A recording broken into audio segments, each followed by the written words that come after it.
নমস্কার বন্ধুরা, কেমন আছো সবাই? লিলিয়ান অদ্রিজা মা মেয়ের এই ছোট্ট ব্লগটিতে সবাইকে স্বাগত জানাই। এখন সকাল 6:15 মতো বাজে। আমরা সকাল সকাল উঠে পড়েছি স্কুল যাওয়ার জন্য রেডি হব বলে। এখন আকাশ একেবারেই পরিষ্কার, রোদে ঝলমল করছে। রাত্রেবেলায় খুব সামান্য ঝিরঝির করে বৃষ্টি হয়েছে বলে গাছের পাতাগুলো একেবারে সবুজ হয়ে উঠেছে। আর খানিকক্ষণের মধ্যেই বেরোবো, তাই আমরা আজ দুজন রেডি হব। এই যে আরবকে স্কুল ড্রেস পরিয়ে দিয়েছি, ও এখন আবার ঘুমিয়ে পড়েছে। আর অদ্রিজা আজকে যাবে না, তার কারণ ওর এখন পরীক্ষা চলছে। আর পরীক্ষার মাঝখানে মাঝখানে যে ছুটিগুলো থাকে, আজকে সেই ছুটি, তাই ও নিশ্চিন্তে ঘুমাচ্ছে। আরব ঘুমোতে ঘুমোতেই ড্রেসটা পরেছে, আবার ঘুমোতে ঘুমোতেই ওকে মজা পরাচ্ছি। কিন্তু মজা পরাতে পরাতে ও 2-3বার খুলেও ফেলেছে, আবার পরিয়ে দিচ্ছি। আসলে ড্রেস পরানোর চক্করে ওর মাঝে মাঝেই ঘুমটা ভেঙে যাচ্ছে, তাই ও খুব বিরক্ত হচ্ছে। কিন্তু উপায় তো কিছু নেই, এইভাবেই রোজ স্কুলে নিয়ে যেতে হয়। মজাটা পরিয়েই আমি ওকে চেয়ারে বসিয়ে দিয়েছি। এই দেখো, চেয়ারে বসে বসেও কেমন ঘুমোচ্ছে। এবার তোমরা দেখো হাঁ করে ঘুমোনো কাকে বলে। এতটা ঘুম বেড়ে গেছে, তাই কিভাবে ঘুমোচ্ছে ও নিজেও জানে না। তবে সত্যি ব্যাপারটা কি জানো, আজকে দিদি যাবে না বলে ওর ঘুমটা আর কিছুতেই ভাঙছে না। তবে যাই হোক, যখনই গাড়িতে উঠেছে তখন ঘুমটা ভেঙে গেছে। এইদিকে দিদির সিটটি খালি, আর ওদিকে ভাই বসে আছে। সকালবেলাটা অবশ্য বাচ্চাদের পক্ষে স্কুল যাওয়াটা অত্যন্ত কষ্টকর।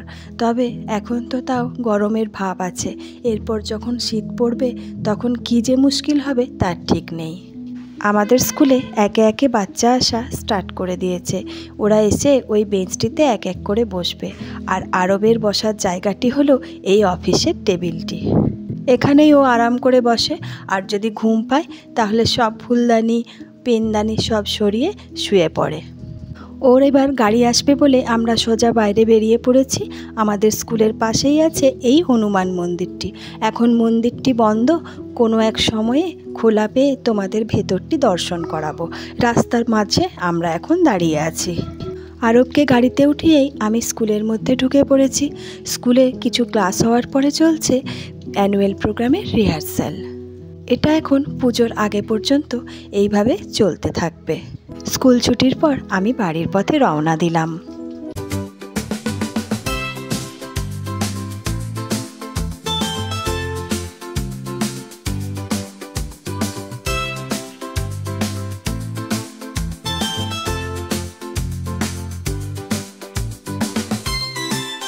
আজ বৃহস্পতিবার, লক্ষ্মী পুজো, তাই বাড়িতে ঢুকেই ফ্রেশ হয়ে ঠাকুরের কাছে লেগে পড়েছি। মা এই সবজিগুলি কেটে কুটে রেখেছে, আমি এরপর চাপিয়ে দিচ্ছি। একদিকে হচ্ছে ডাল সেদ্ধ, আর এদিকে বসিয়েছি পায়েস। অনেকেই লক্ষ্মীর ভোগে সমস্ত কিছু করতে না পারলেও দেখা যায় পায়েসটা অবশ্যই করবে। কিন্তু আজ আমাদের ভাত, ডাল, তরকারি, সমস্ত রকমের ভাজাভুজি, চাটনি, পায়েস সবই হবে। বছরে 3বার আমাদের লক্ষ্মী পুজো হয়। এটা হচ্ছে ভাদ্র মাসের লক্ষ্মী পুজো। ভাদ্র মাসের 20 তারিখের পর যে ডেটটি বৃহস্পতিবার পড়ে, সেটিতেই আমাদের এই পুজোটি হয়। পায়েসটি হয়ে গেছে, এরপরে আমি একে একে সমস্ত ভাজাভুজিগুলো করে নিচ্ছি। এই লক্ষ্মীটি আমাদের ধানের উপরে পাতা লক্ষ্মী, তাই আমার স্কুল থাকার জন্য আমি এত কিছু করতে পারিনি, সেগুলো সব মাই করে দিয়েছে। আমি শুধু রান্নাটা করে ঠাকুরের সামনে ভোগটা দেব।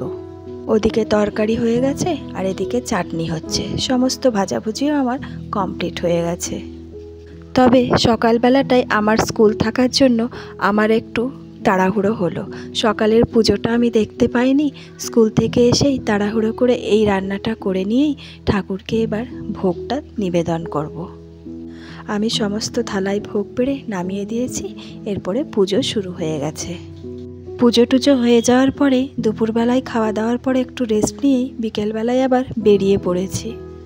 তোমরা দেখতেই পাচ্ছ রাস্তার মাঝে মাঝে দূরে দূরে থোকায় থোকায় কেমন কাশফুল ফুটে উঠেছে। এরকম প্রতিটি রাস্তায় যেতে যেতেই চারিদিকে কাশফুলে ভরা। পুজোর সময় তো, তাই রাস্তায় যেতে যেতে মায়ের আগমনকে বারবার মনে করিয়ে দিচ্ছে এই কাশফুল। তবে এই সময়টায় এই ফুলগুলো ভীষণ আনন্দ দেয়। এই সময়ের বিকেলবেলার রাস্তাটা অনেকটাই ফাঁকা। আর তো সামান্য কটা দিন বাকি, তারপরেই পুজোর আনন্দে সকলের মেতে ওঠা। আমরা এখন যাচ্ছি এক মিউজিক একাডেমিতে। সেখানে আজকে টিচার্স ডে পালন করা হবে। সকলেই এখানে উপস্থিত হয়েছি। টিচারদের গিফট প্রদান করা হচ্ছে। তবে তার সাথে সাথে গল্পগুজব, আনন্দ ফুর্তি আর খাওয়া দাওয়া তো আছেই। এখন চলছে আমাদের কথোপকথন। আমরা সবাই মিলে একটু গল্প করে নিচ্ছি। এরপরে এখান থেকে আমরা সোজা বেরিয়ে পড়ব। একাডেমির ক্লাসে এলে সবাইকার সাথে দেখা হয়, মজা হয় আর অনেক অনেক গল্পগুজব হয়। এরপরে আমরা বাড়ির পথে।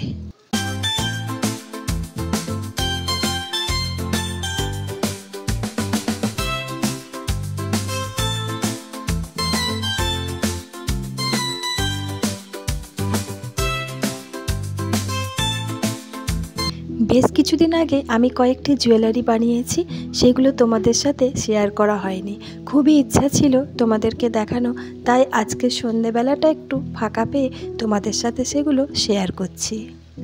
এগুলো সব ফ্লাওয়ার জুয়েলারি।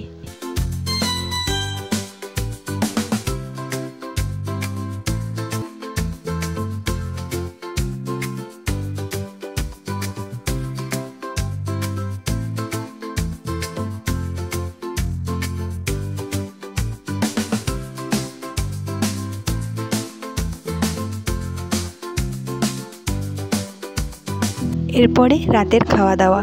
তো চলো বন্ধুরা, আজকের ভিডিওটা আমি এখানেই শেষ করছি। তোমাদের এই ছোট্ট ব্লগটা কেমন লাগলো একটা কমেন্ট করে জানিও। ভালো লাগলে লাইক করে দিও। যারা যারা সাবস্ক্রাইব করোনি তারা প্লিজ সাবস্ক্রাইবটা করে দিও। দেখা হবে খুব শিগগির পরের একটা ব্লগে। তোমরা সবাই খুব ভালো থেকো।